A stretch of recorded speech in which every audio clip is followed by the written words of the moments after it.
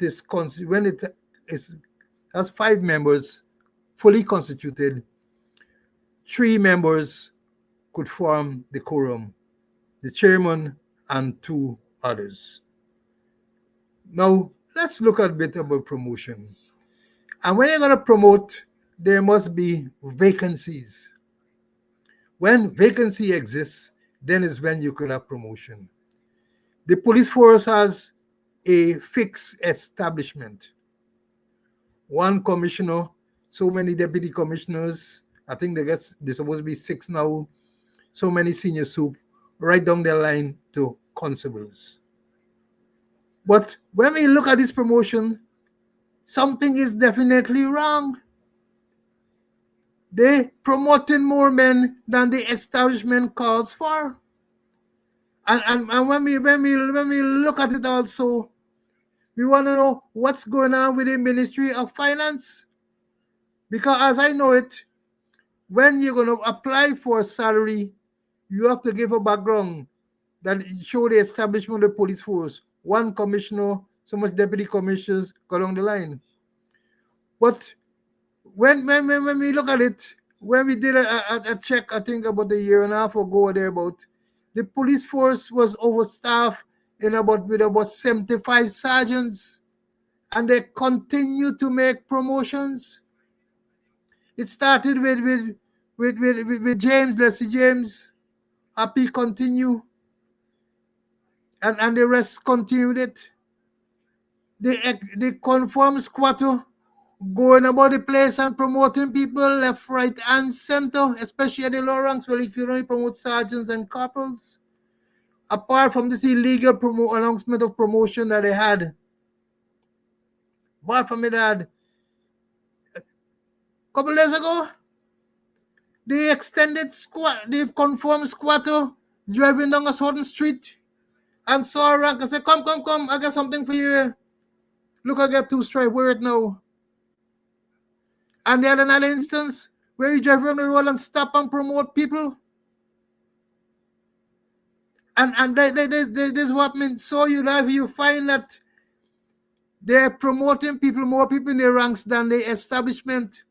And the Ministry of Finance isn't checking. Hey, how you could make out a, let's say, for salary for 100 sergeants when the establishment is only 75. Nobody doing checks and balance. So it's all wrong. And then you promote, as you mentioned, Paul, according to the vacancy.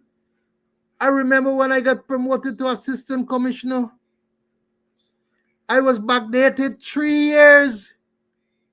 I draw $1.8 million. And there are a lot of people you denying the police them the money. When they're going to collect a bribe on the road, you want to put in front of the court. You want to do all kind of thing. They know they're entitled for their money. And you're not doing the correct thing so that they can get their money. All of them losing a whole lot of money, especially the senior people at the officers level, because you're giving them a date for January. And at the last promotion you did, the same nonsense, that you are depriving them of what they are entitled for. And when you watch a list of some of the things, imagine an inspector get appointed as a cadet officer. An inspector appointed as a cadet officer. Imagine that. Oh, and the thing is so riddled with nonsense. So much nonsense. 14 inspectors and sergeant became chief inspector. There's only a couple of chief inspector. 14 of them, sergeant and inspector, they make chief inspector. And persons who commit disciplinary offenses. We had the murder of the 2 people at Myconi. We said there were 2 shooters, and one of the shooters get promoted. Persons with a whole lot of disparate matters get promoted. When you go to regenerate, Nothing for the commando, nothing for the deputy commando. 4C, nothing for the commando. And what they do, they're punishing him because when they had the election fiasco, they said people who were overseas voted. They left overseas, they didn't come back and they voted. And they asked immigration to submit a list of the persons who left overseas and come back and they voted. And the officer there give them the list and the transferee, the movie. Up to now, they're denying him promotion. I think he's coming off next year. So the whole promotion is a big joke. And all because they're not following due process. Or maybe they don't know. This is the worst police service commission, which is headed by a bishop. I don't want to go in more details. I can go in more details and look at it. They're trying to do ethnic balancing. Plenty thing they, ethnic balance, persons of a certain race, or members of a certain race, East Indian dominating when it's not, when it ought not to be, and it's not a merit because of political affiliation. They send a man to Canada, to the States, to serve or cause a document to be served on work which is illegal. And the man moved from assistant superintendent to superintendent. Ramana, who the court ruled, breached the constitutional process with the lawyer, and the judge ordered compensation. Ramana get promoted. He's a senior super now. A whole set of irregularities taking place. We could spend the rest of the morning talking about the irregularities, but we had another issue. But this will come back. Maybe take it a little piece at a time. A little piece at a time. I think it's Keatlin sang that song, a little piece at a time. Oh, let me say this as we move into close. Continue with the promotion, right? We are not necessarily against people getting promotion. Let me understand this. Some of them are deserving. But many of the persons who were promoted are deserving of their promotions. And when we talk about the promotions being unlawful, we're talking about the promotions made by the Police Service Commission because they are not properly and legally constituted in accordance with the Constitution. So the promotions that were made by the confirmed squatter, you can't say that they're unconstitutional because he has the legal authority to make those. Sergeant, corporal, lance corporal, even though he's doing his own thing willy-nilly, everywhere he goes, somebody getting promoted, right? Everywhere he goes, he promotes people driving around the road, calling somebody, get them a 2-strike. That is what it has become. And let me say this further because some people have been making this comment. Years in a rank, spending years, I see people on social media, oh, I get a cousin, I know somebody that's 10 years, or years in a rank does not necessarily qualify you for promotion. A man can be 10 years, 15 years in a rank, he corrupt, he dishonest, he know the work, and therefore he should not be considered for promotion. He can be that year in a rank, and if he's in a rank where it requires that you should pass the appropriate qualifying examination, and he has not done so, he she should not be considered for promotion. So I'm saying a person being in a rank for many, many years does not necessarily, at least there's a rule, but now they're ignoring all of those things. They got a man who is promoted, committed now to senior superintendent from assistant superintendent in the special constabulary. Never take a promotion examination yet, never. You want sergeant, from sergeant they promoted to ASP, from ASP is now a senior superintendent in the special constabulary. And let me tell you something about that. Because we used to refer to them as comebacky. Somebody asked me the thing only this morning, the word came up, comeback. You know who's a comebacky? A comebacky is a police rank who was retired at the mandatory age of 55 and has asked to rejoin the force. The standing arrangement is, if when you reach the age of retirement at 55, you want to, not extension, you resign, and then you come back in the force, you're employed in the special constabulary. The standing protocol is that you come back one rank below that which you retired at. So if you retire as a sergeant, you come back as a corporal. If you retired as an assistant commissioner, you come back as a senior superintendent. There are a few exceptions, very few. For example, the special constabulary head is normally an assistant commissioner. So there has developed over the years where an assistant commissioner who retired from the police force is then, he comes back to head the special constabulary and he retains the rank of assistant commissioner. But, and then the important thing is that if you're a comebackee, you're not entitled to promotion. So if you come back in the force, you're going to work for 5 years, because when you reach 60, you got to go, right? When you reach 60 in the special constabulary, you have to go. So if you retire at 55, you can spend 5 years in the special constabulary, and then you will retire properly from the force. But then you're not entitled to promotion in that 5 years. All are gone through the window now. Comebackies are being promoted. People who retire at a particular rank, they come back and they're getting promoted in the special constabulary. It's a whole set of madness. A whole set. So you have a situation now. If you join the special constabulary as a special constable, no matter what qualification you get, you can't get past a certain level. I see a next thing in the promotion. A whole set of inspectors in the special constabulary. Oh, this thing. Look, this is madness. And here again, once you get more chiefs than Indians, you get into trouble. You have more supervisors. So very soon, you can find people a sergeant and then walking the beat. Sergeant and corporal walking fixed point century and so on. Because you're getting more sergeants and corporals and so on than junior ranks. Because remember this too, and this is a crucial aspect you must remember.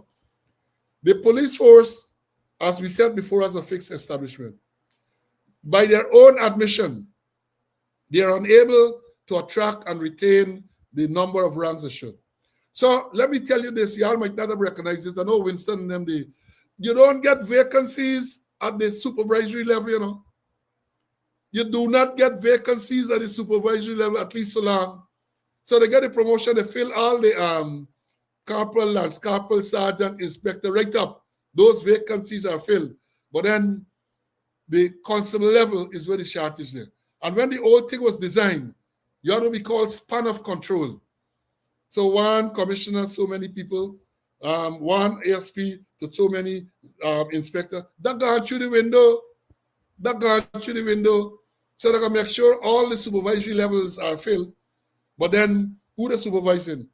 They get hundreds, short of hundreds and hundreds of constable, but that doesn't bother them. So very soon you're gonna see corporal and lance corporal, probably even inspector working fixed point century and fucking compound century, because that is what they have done to the system.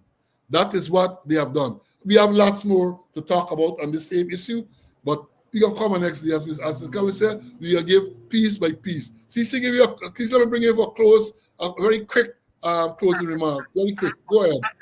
All right.